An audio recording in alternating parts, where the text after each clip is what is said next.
Ada yang perlu kita sebutkan teman-teman sekalian, walaupun sebenarnya menyebutkan ini bukan berarti Nabi SAW membutuhkannya, tidak sama sekali.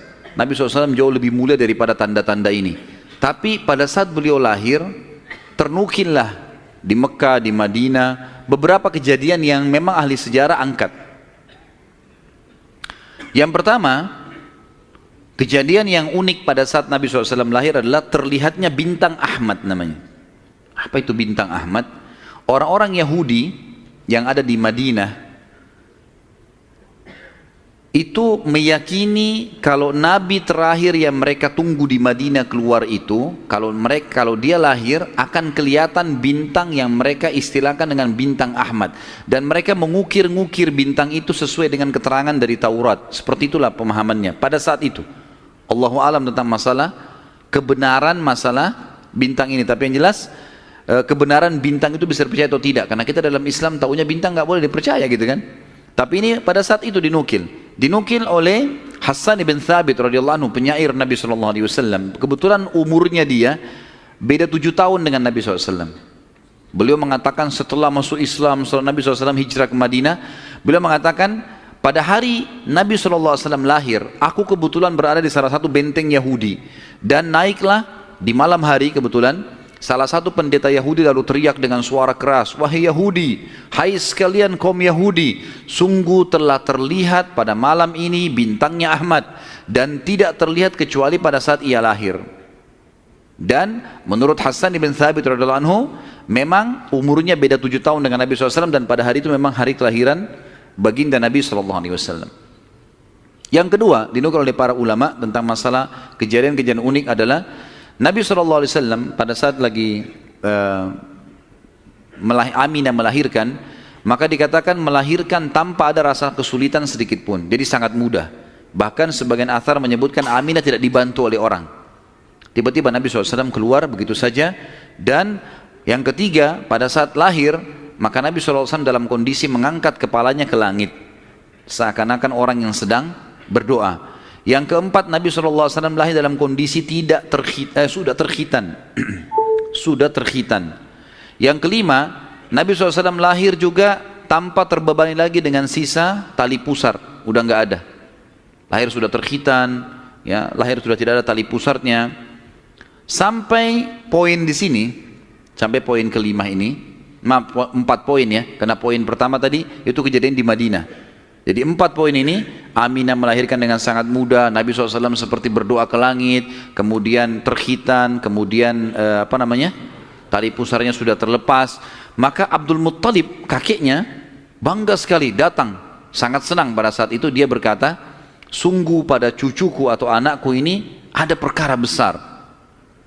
Lalu Abdul Muttalib pun membawa bayi Nabi SAW ke Ka'bah saat baru lahir, dan ia yang memberi nama Muhammad. Baik, ada sedikit rahasia masalah nama Muhammad ini. Perlu teman-teman tahu, nama Muhammad sebelum Nabi Muhammad SAW tidak dikenal oleh orang-orang Arab. Gak ada satupun orang Arab bernama Muhammad pada saat itu, belum ada. Terus dari mana nama ini? Kok Abdul Muttalib bisa berikan nama cucunya? Ada kisahnya. Jauh sebelum lahir Nabi SAW, Abdul Muttalib pernah jalan-jalan ke negeri Syam bersama dengan 3 orang sahabatnya. Yang pertama Sulaiman bin Mujazi', salah satu kepala suku di Mekah. Yang kedua Hulayla bin Hajij. Dan yang ketiga Himran bin Rabi'ah. 3 orang ini bersama Abdul Muttalib, 4 orang ini pergi ke negeri Syam. Pas tiba di negeri Syam, ada salah satu pendeta Nasrani menemui mereka lalu berkata, kalian dari mana? Kata Abdul Muttalib, dari Jazirah Arab. Dari mana? Tepatnya dari kota Mekah. Kata pendeta itu, dari kota kalian nanti akan keluar Nabi terakhir. Dan Nabi terakhir itu bernama Muhammad. Kata Abdul Muttalib, dari mana engkau tahu itu semua? Dia bilang, dari kitab kami, dalam Injil disebutkan namanya Muhammad.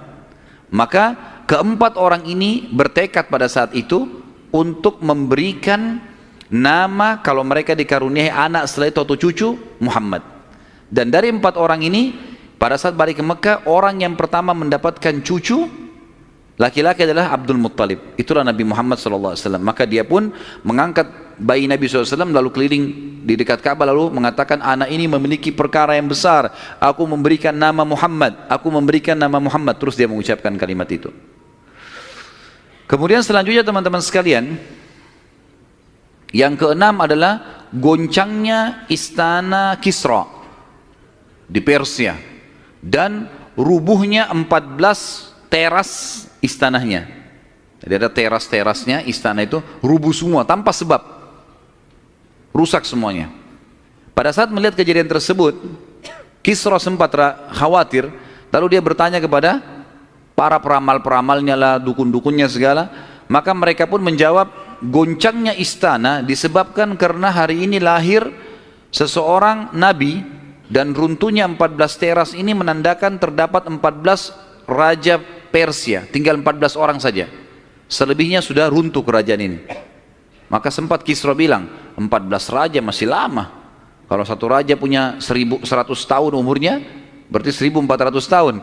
Tapi tanpa disadari oleh Kisra, para ahli sejarah muslim menukil, tanpa membenarkan ramalan ini ya, kita bukan membenarkan, karena ramalan itu semua kalaupun bertepatan, karena mereka mencuri, syaitan mencuri berita dari langit, bukan karena mereka tahu, sebagaimana dijelaskan dalam ada hadits Nabi SAW.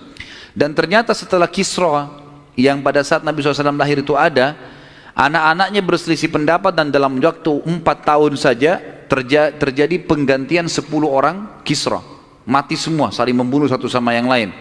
Ya, dan puncaknya yang terakhir adalah yang ke-14 meninggal di zaman Umar radhiyallahu anhu, pada saat Umar menembus wilayah Persia.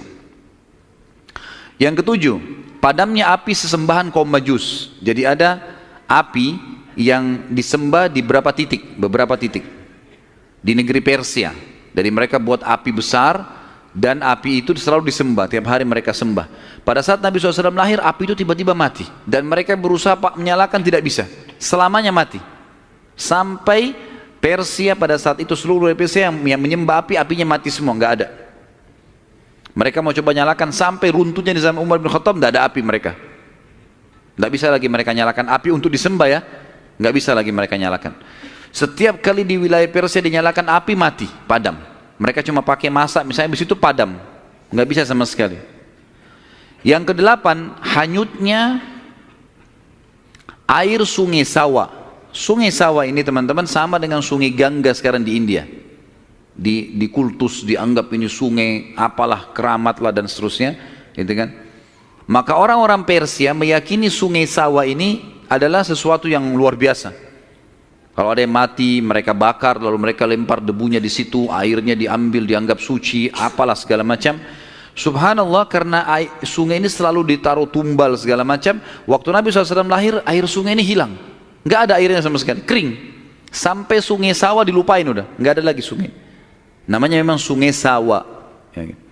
Yang kesembilan, dan ini agak sedikit kita titik beratkan, adalah kisah Halimah As-Sa'diyah. Tradisi orang Arab dulu teman-teman sekalian, terutama orang-orang Quraisy, setiap bayi lahir selalu dititipkan untuk disusui dan dibesarkan selama 2 tahun di luar kota Mekah, tepatnya di padang pasir. Ada alasan kenapa mereka titipkan anak-anak mereka ke padang pasir sama orang-orang Badui. Yang pertama, agar bahasa Arab fusha, anak-anak mereka terjaga. Apa itu bahasa Arab fusha? Bahasa Arab ada 2 macam. Ada bahasa Arab fusha, bahasa aslinya bahasa Arab, dan itu Al-Quran dalam bahasa fusha. Kalau kita belajar bahasa Arab di pesantren atau di kampus-kampus, bahasa Arab yang dipakai bahasa Arab fusha. Dia punya grammar rapi, gitu. Ada bahasa Ammiyah, yang kedua, bahasa pasar. Ini bahasanya dialeknya berbeda-beda, Mesir berbeda, Tunis berbeda, Saudi berbeda, dialek bahasa pasarnya berbeda. Ini tidak punya grammar, lebih teracak. Ya mungkin kalau dalam bahasa Inggris dari Inggris sendiri, negeri Inggris dengan dari Amerika, agak berbeda, grammarnya lebih rapi, gitu kan. Tapi kita tidak bahas masalah itu tentunya. Yang jelas orang-orang Quraisy untuk menjaga bahasa fusha, maka mereka menitipkan anak mereka ke Badui, karena orang Badui masih pakai bahasa fusha. Sementara penduduk asli Mekah pada saat itu sudah sering lalu jemaah haji. Jemaah haji ini dari berbagai wilayah. Makanya kita temukan bahasa Arab yang kalau tanda kutip ya, yang paling kacau itu bahasa Arabnya orang Mekah sampai hari ini. Karena bercampur baur antara bahasa Arab dengan bahasa Urdu dengan bahasa Indonesia, dengan campur-campur. Jadi kalau kita ngomong sama mereka tuh nggak jelas kadang-kadang gitu. Memang orang-orang Mekah dikenal begitu, karena memang campur baurnya jemaah haji ini. Karena mereka nggak bisa bahasa Arab, mereka pakai bahasanya. Jadi orang sana terpaksa belajar bahasa Persia, belajar bahasa Melayu, belajar macam-macam. Seperti itulah. Nah, dari zaman dulu memang orang-orang Quraisy sudah khawatir dengan itu, perubahan bahasa. Yang kedua, alasannya kenapa anak-anak mereka dititipkan di padang pasir, karena sisi kesehatan. Padahal zaman dulu belum ada seperti kita ya, masalah kimia-kimia dan segala polusi udara masih belum ada. Tapi orang-orang Quraisy sudah berpikir itu. Anak-anak mereka ditinggalkan di padang pasir untuk menjaga kesehatan tubuh mereka, karena makanannya alami gitu kan. Hewan-hewan yang langsung disembelih, langsung dimakan, susu kambing yang diminum, memang sehat. Dan juga udara gitu kan. Serta juga orang-orang Badui ini melatih anak-anak mereka hidup untuk hidup susah. Berburulah, membantu orang tuanya, seperti itulah. Nabi SAW pada saat lahir, secara kebetulan wanita-wanita Badui dari suku Sa'diyah kebetulan memang terkenal suka menjual jasa susu ini. Banyak ibu-ibu mereka, wanita mereka yang baru melahirkan, air susunya banyak, mereka pun pergi ke Mekah atau ke kota-kota lain nawarin jasa. Ada yang mau nggak titipin anaknya 2 tahun, kemudian nanti bayar upah gitu. Bisa orang tuanya datang mengunjungi, nanti balik lagi. Pokoknya anak-anak ini dijamin dijaga. Dan suku Sa'diyah ini terkenal suku-suku orang-orang yang amanah. Maka orang tidak ragu nitipan anaknya. Datanglah beberapa wanita dari Sa'diyah, di antaranya Halimah. Halimah Sa'diyah ini bersama dengan suaminya bernama Harith. Mereka sama-sama rame-rame datang, dan kebetulan kehidupan Harith dan Halimah ini pas-pasan. Orang miskin lah. Di rumahnya itu bangunan tua, ada seekor unta yang kurus dan ada 2 ekor jantan dan betina kambing, tapi dua-duanya juga kurus, tidak produktif lagi. Dan Halimah dan Harith punya anak banyak. Mereka akhirnya mengadu nasib pergi ke Mekah. Saat tiba di Mekah, mereka kelilinglah nawarin jasa. Biasanya kalau sudah datang wanita-wanita ini, orang-orang ibu-ibu Mekah pada datang nih tawarin anaknya dan seterusnya. Mereka keliling-keliling, semuanya menawarkan diri kepada orang-orang kaya karena akan dibayar. Dan pada saat mereka melewati Nabi SAW, mereka menolak. Karena pada saat itu mereka tahunya Nabi SAW tidak memiliki ayah. Abdullah meninggal waktu umur 6 bulan. Siapa yang mau tanggung nih? Abdul Muttalib waktu itu betul Raja Mekah, tapi Abdul Muttalib ini sibuk membiayai jemaah haji ya, dan memang tidak bisa. Intinya orang-orang perempuan-perempuan Sa'diyah tidak mau menerima Nabi SAW. Semua bawa anak, mau pulang ke kampungnya, tinggal Halimah yang tidak dapat. Lalu suaminya bilang, si Harith, hai Halimah, coba seandainya kamu ambil anak yatim itu, siapa tahu baik buat kita.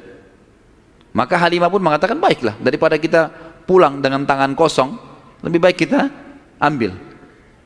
Subhanallah, begitu Halimah pegang Nabi SAW, di situ terjadi keberkahan. Waktu datang ke Mekah, Halimah menunggangi keledai, keledainya kurus sekali dan selalu lambat di belakang, sampai teman-temannya Halimah kayak ngolok-ngolok, hai Halimah cepatlah, keledaimu melambatkan kami gitu. Dan keledai-keledai yang lain bisa 2 orang naikin, keledai Halimah nggak bisa, jadi Harith selalu megang saja talinya gitu. Waktu dia mengambil Nabi SAW, kejadian aneh yang pertama, yang unik, bukan aneh tapi unik ya, pada saat itu adalah keledainya Halimah tiba-tiba jadi kuat. Dan pada saat Halimah naik, karena tidak bisa dikontrol, maka Harith pun naik di atasnya, di keledai ini, dan larinya kencang sekali, ninggalin teman-temannya. Sampai teman-temannya Halimah bilang, hai Halimah, itu keledai tadi yang kamu pakai ke Mekah. Dia bilang, iya, tapi kita nggak bisa kontrol, ini lari kencang sekali keledainya. Lalu kemudian pada saat tiba di sana, Halimah memiliki tadi saya bilang seekor unta betina yang lemah. Tiba-tiba saja waktu tiba di rumah dilihat untanya gemuk. Ini baru 2-3 hari ditinggalkan, nggak ada yang urus, gemuk sekali untanya. Dan tiba-tiba saja unta betina itu punya kantong susu yang penuh, sehingga Halimah sama Harith memerahnya, dan setiap habis diperah penuh lagi. Biasanya unta butuh makan, minum dulu baru penuh, ini enggak, setiap habis diperah penuh lagi. Dia minum dengan anaknya, dengan istrinya si Harith ini, dengan Halimah minum, kemudian anak-anaknya, dan bahkan sempat dibagi-bagi ke teman-temannya, tetangganya, karena penuhnya. Setiap diperah kasih lagi, penuh lagi, begitu terus. Ya. Kemudian 2 kambing, jantan dan betina yang kurus juga tadi, tiba-tiba gemuk dan tiba-tiba betinanya hamil dan punya anak, dan akhirnya menjadi banyak. Karena banyak, oleh Halimah dan Harith dijuallah beberapa ekor domba ini, dapat duit, dibeli unta jantan, lalu diternak lagi unta jantan ini sama yang betina. Tiba-tiba saja punyanya Halimah ini domba dan unta ini menjadi banyak sekali, dan Halimah serta Harith menjadi orang paling kaya di saat dia. Sampai akhirnya Halimah tidak butuh lagi untuk mengambil anak-anak yang disusui. Berkah luar biasa. Sampai terkenal di suku Sa'diyah pada saat itu, mereka berkata, dimanapun Halimah dan Harith gembalakan dombanya atau untanya, ikutkan, karena pasti gemuk. Dan memang betul, kalau ikut digabungkan berdekatan dengan gembalanya mereka, jadi hebat, jadi bagus, jadi subur, jadi begitu luar biasa berkahnya. Halimah berkata, dinukil dalam buku-buku sejarah tentunya, Muhammad telah tumbuh tidak alami, bukan seperti anak-anak sebayahnya. Pada saat dia umur 2 tahun, perilakunya dan pemahamannya sudah seperti anak 6 tahun. Mudah diberikan penjelasan, tidak suka membuat marah, banyak hal-hal gitu. Saat tiba masa pengembalian, sudah umur 2 tahun, Halimah dan Harith pergi membawa Nabi SAW ke Mekah untuk dikembalikan pada Aminah, tapi mereka memohon-mohon, tolonglah hai Aminah, biarkanlah tinggal bersama kami, anak ini kami akan jaga, lihat sehat Muhammad, gak ada masalah, karena mereka lihat berkahnya, dan kami tidak butuh bayaran, gak usah bayar. Muhammad ini waktu datang luar biasa, kejadiannya begini segala macam. Baiklah, kata Aminah, silahkan dibawa. Tentu Aminah ini bolak-balik ya, ngelihat anaknya, balik lagi, tapi tinggal di sana.